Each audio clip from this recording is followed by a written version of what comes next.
प्रिय छात्रों, नमस्कार। आज हम आपके लिए वर्गात्मक समीकरणों पर आधारित एक प्रॉब्लम सॉल्व कर दिखा रहे हैं।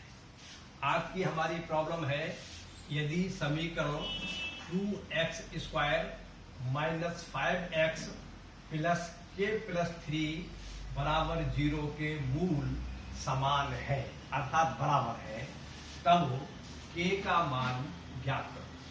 आपको ये समीकरण दिया हुआ है, ये वर्गात्मक समीकरण है और जैसा कि आपको हमने पहले बतलाया था, जितने भी वर्गात्मक समीकरण होते हैं उनके दो मूल होते हैं। वे मूल कभी कभी बराबर होते हैं, कभी कभी असमान होते हैं, कभी कभी परमेय होते हैं, कभी कभी अपरमेय होते हैं, कभी काल्पनिक होते हैं, अर्थकल्पित होते हैं। तो अलग अलग स्थितियां होती हैं। आपको ये दिया हुआ है कि इस समीकरण के मूल जो है वह बराबर है और इसमें एक राशि दी है के, इस राशि का मान आपको ज्ञात करना है। या आप दूसरे शब्दों में ये कह सकते हैं कि के का मान यहाँ पर क्या लगाया जाए जिससे प्राप्त समीकरण के का संख्यात्मक मान कौन सा लगाया जाए जिससे जो समीकरण प्राप्त हो उसके मूल बराबर हो। तो देखिए, हमने सबसे पहले लिखा दिया गया समीकरण 2x² - 5x + k + 3 बराबर 0। अब हमारा जो वर्गात्मक समीकरण स्टैंडर्ड है वह है ax² + bx + c = 0। हम इस दिए हुए समीकरण की इस स्टैंडर्ड समीकरण अर्थात मानक समीकरण से तुलना करके a, b और c के मान ज्ञात कर देंगे।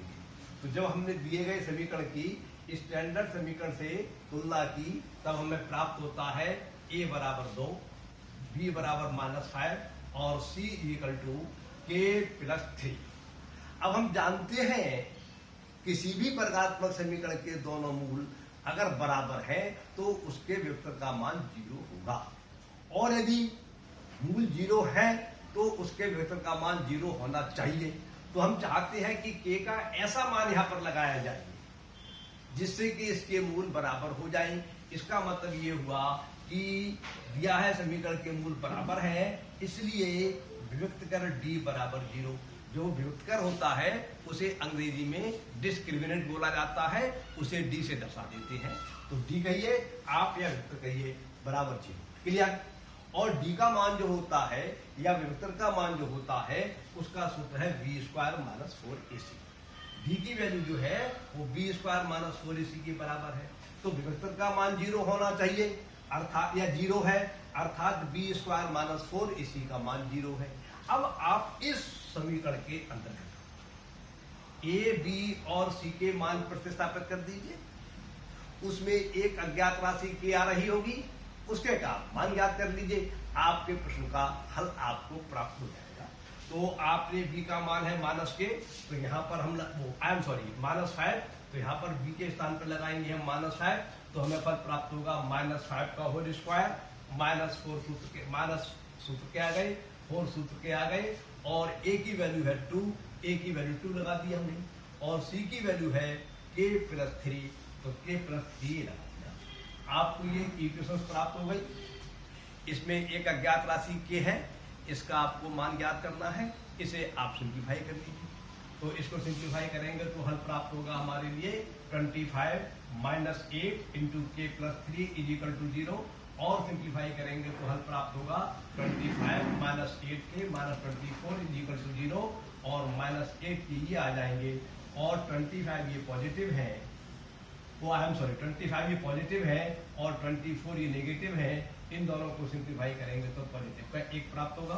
तो हमें लाइन प्राप्त होती है -8k + 1 = 0 और इसे सिंप्लीफाई करेंगे तो इसको हम RHS में ले जाएंगे तो हमें फल प्राप्त होगा -8k = -1 और k = -1/-8। इस माइनस से माइनस कैंसिल हो जाएगा तो फल प्राप्त होता है k = 1/8। तो हम ये कह सकते हैं कि यदि हम ये चाहते हैं कि इस समीकरण के मूल बराबर हो तब ये समीकरण के मूल बराबर करने के लिए हमारे लिए k का मान 1/8 लगाना पड़ेगा। यदि के का मान 1/8 के अतिरिक्त कुछ और लगाएंगे तो हमें इस समीकरण के मूल बराबर प्राप्त नहीं होंगे। या आप दूसरे शब्दों में कह सकते हैं इसका मूल बराबर है तब, अर्थात तब के का मान 1/8 है। इस प्रकार से आपका ये प्रश्न हल हो जाता है। प्रश्न का मतलब समझिए, प्रश्न की लैंग्वेज तरह तरह से कह देते हैं, मतलब कभी कभी उनका एक ही होता है। प्रश्न को सॉल्व करने की प्रक्रिया एक ही होगी, अगर लैंग्वेज उसकी अलग अलग है लेकिन मतलब उसका एक ही है तब। ठीक, तो आज का प्रश्न पूरा होता है। नमस्कार।